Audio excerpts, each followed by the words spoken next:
E foi isso que aconteceu. E no fundo também dizes que estes 4 são mais de entretenimento, digamos, e que estes são mais reflexivos e vê-se que é outra profundidade. A propósito da literatura light e literatura pop, são coisas diferentes.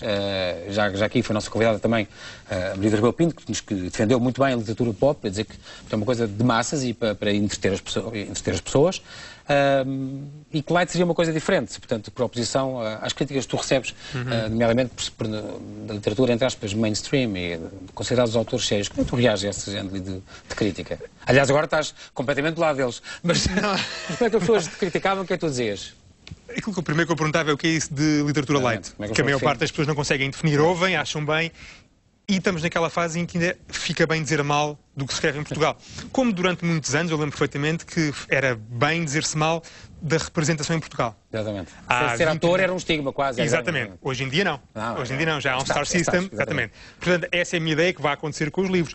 Porque a ideia que me parece é que há toda uma antiga geração que, ao não conseguir vender, ao não se conseguir adaptar àquilo que está a acontecer, de facto, reage negativamente. Então, tudo o que surge é mau. Nem sequer se preocupando em terem atenção e a lerem.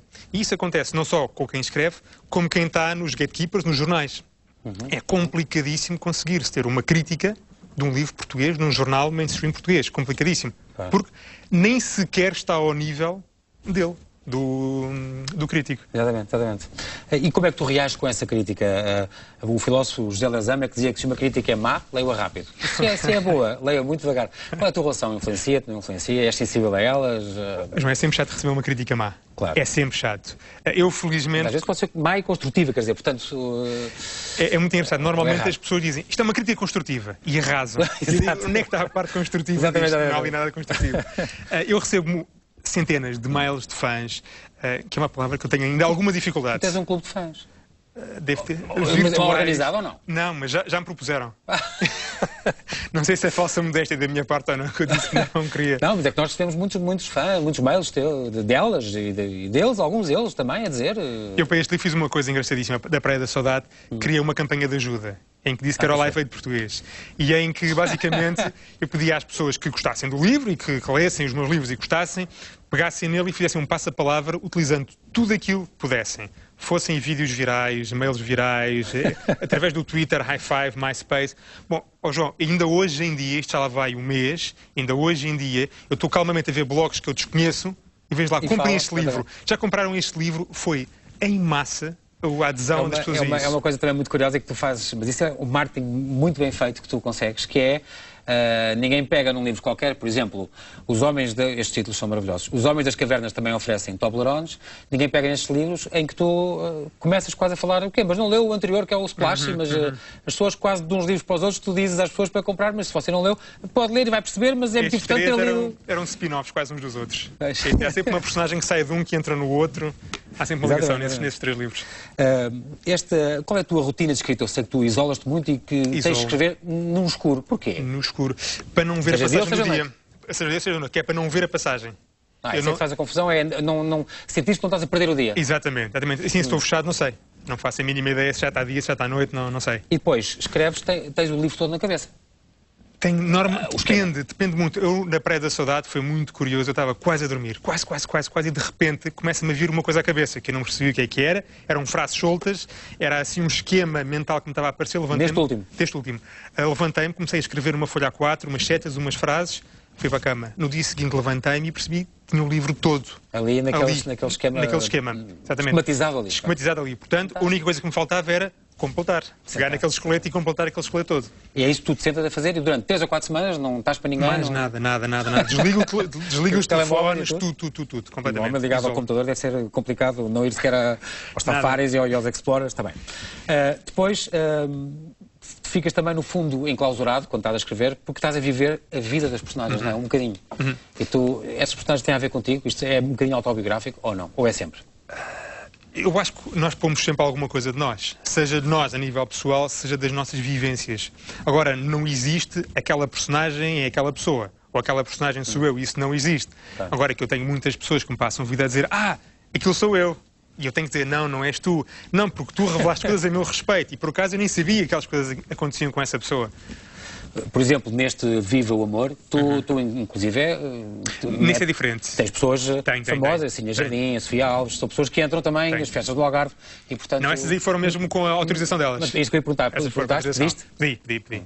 Que era, a minha ideia era fazer o primeiro livro português onde misturássemos realmente personagens reais no meio de uma ficção.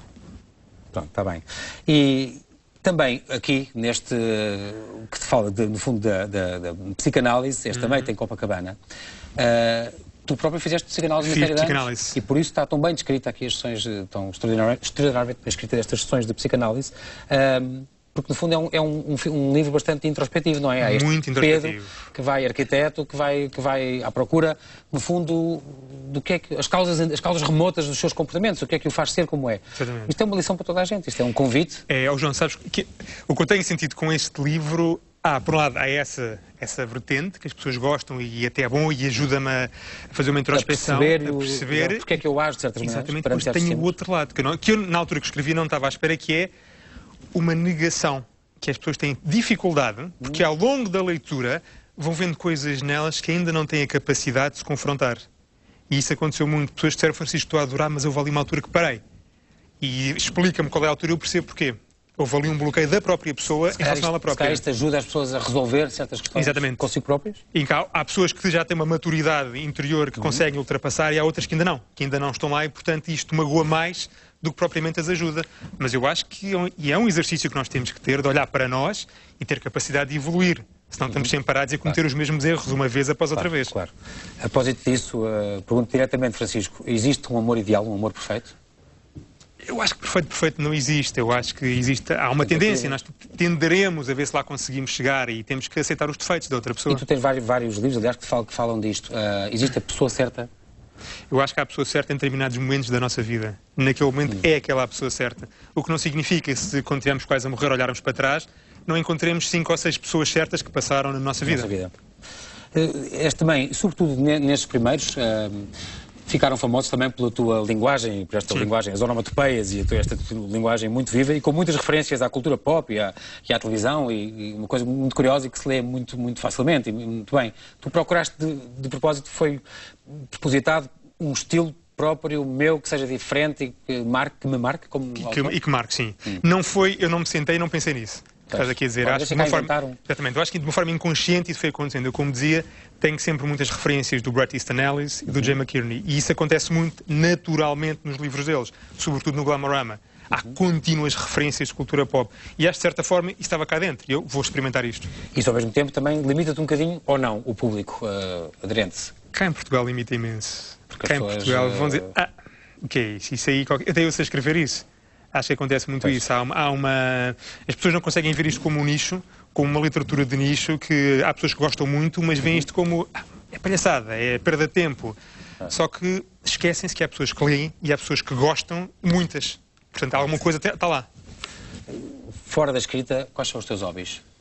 Fora da escrita, os meus hobbies, vou ao ginásio, faço Krav Maga. Krav Maga, defesa pessoal israelita. Viajo, para mim é muito importante viajar, estar em contacto contínuo com povos e captar. Mas algum livro te fez chorar? O meu. O Amei em Copacabana. A Praia da Saudade. Foi a coisa mais estranha de sempre. Este livro também é curioso porque inspira-se muito, quer na parte da guerra colonial, tem coisas que o teu pai te contou e que tu sentaste com ele à conversa, pai, conta-me. Variedíssimas conversas. Como também com o teu avô também. Com o meu avô, que já não está vivo, mas o meu pai contava muitas histórias que se passavam com o meu avô. Portanto, como eu dizia, eu tinha um esqueleto e tinha que preencher. Obviamente que fui tendo várias conversas com o meu pai e que o esqueleto começou a ter algumas alteraçõezinhas pelo meio. E comecei, inclusivamente, uma das personagens é o meu avô, a 80%, 85% mesmo. Portanto, acabou por ser uma ligação familiar que está aí dentro. Há documentos da PIDE de acontecimentos que estão aí no livro, que estão no meu site, que tive na Torre do Tombo para ir ver. Agora, o final deste livro levou-me a chorar. E já na parte da revisão, da primeira revisão e da segunda revisão. Estranhíssimo, não percebo porque sei como é que ele acaba. Facilmente, claro que sim.